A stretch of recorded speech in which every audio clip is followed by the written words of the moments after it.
The top stories: Tigray interim president warns the likelihood of resurgence of conflict in Tigray unless stern measures are taken.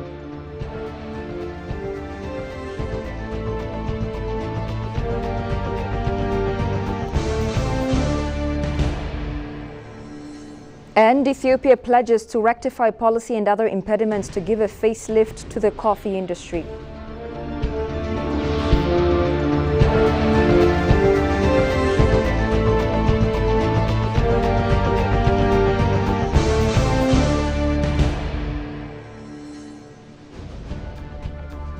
Hello and welcome to ABC World, the voice of Pan-Africanism. With the news, I'm Tabitha John. Do stay with us. The likelihood of war breaking out in Tigray for the second time in less than 5 years is climbing by the day, warns Getachew Redda, president of the Tigray interim administration. Getachew spoke about the complicated and precarious situation in Tigray while briefing members of the diplomatic community residing in Addis Ababa. Redda, who was installed as president of the interim administration following the Pretoria peace deal that halted the 2-year-long conflict, warned that another war in Tigray will attract other foreign interests over and above destabilizing Ethiopia. For more on that, here is Goshu Meliso.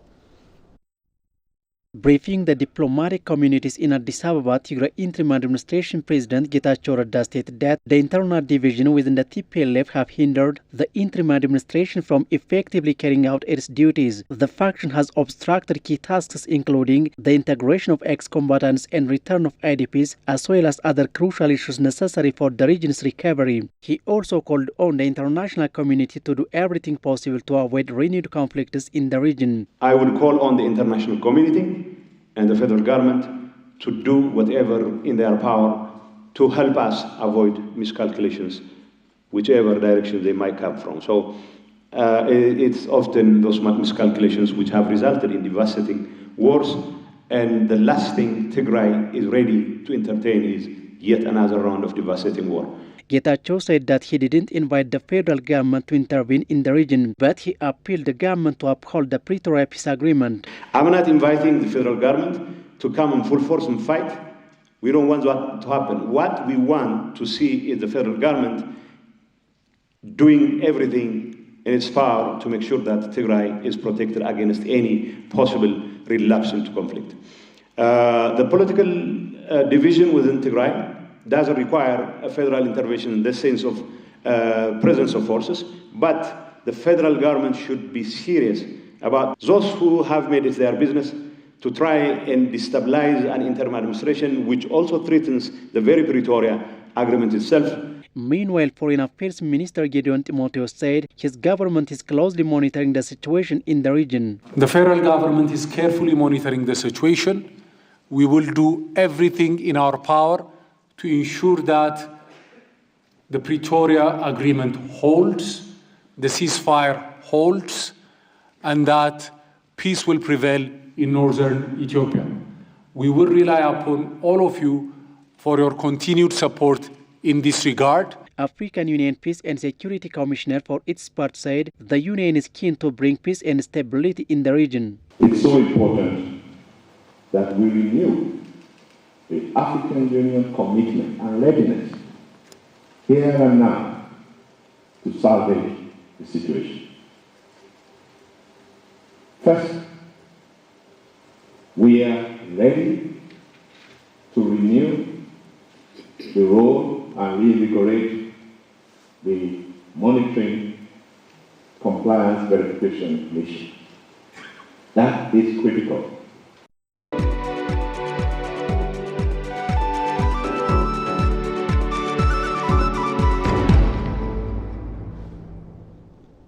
And in business, while Ethiopia, the birthplace of coffee Arabica, exerts utmost efforts to help the coffee industry fetch even more revenue, the Coffee and Tea Authority pledged to rectify bottlenecks that have hampered the industry from delivering as expected.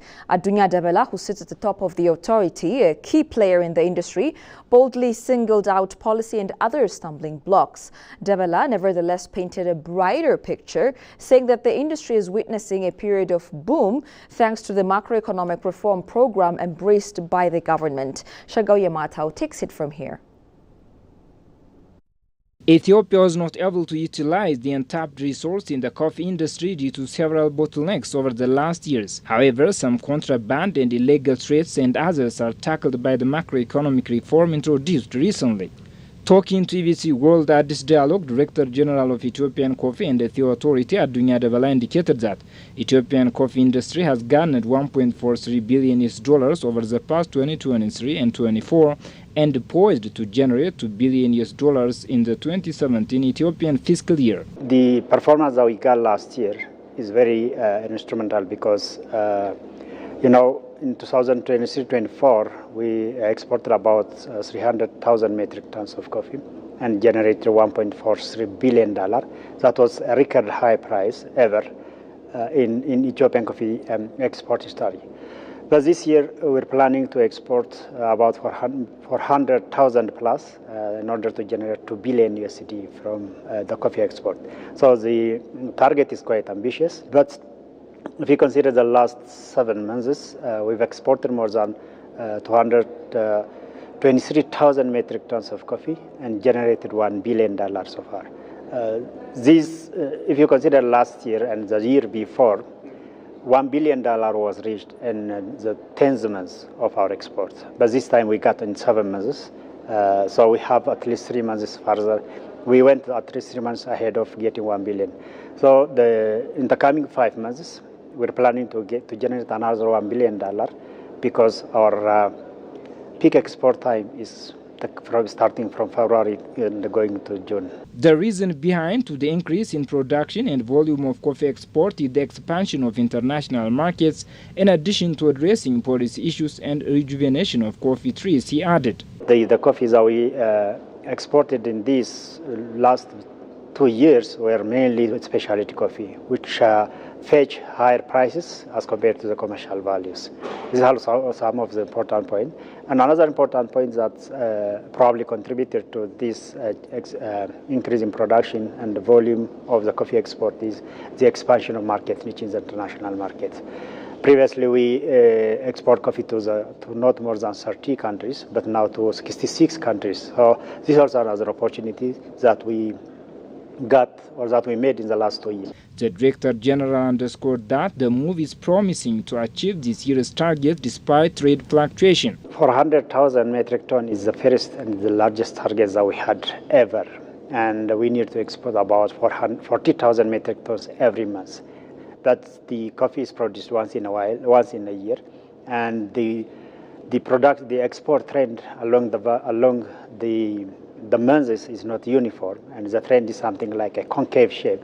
So particularly in October, November, and December, these are the slack period for our coffee export. So we are very much struggling to really increase the volume of coffee that we export to the international market.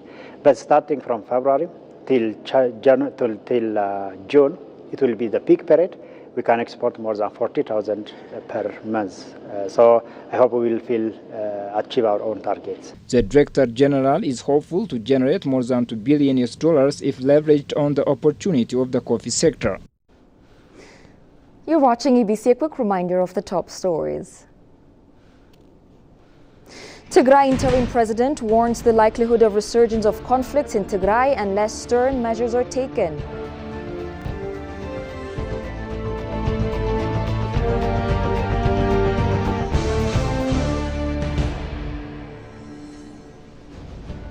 And Ethiopia pledges to rectify policy and other impediments to give a facelift to the coffee industry.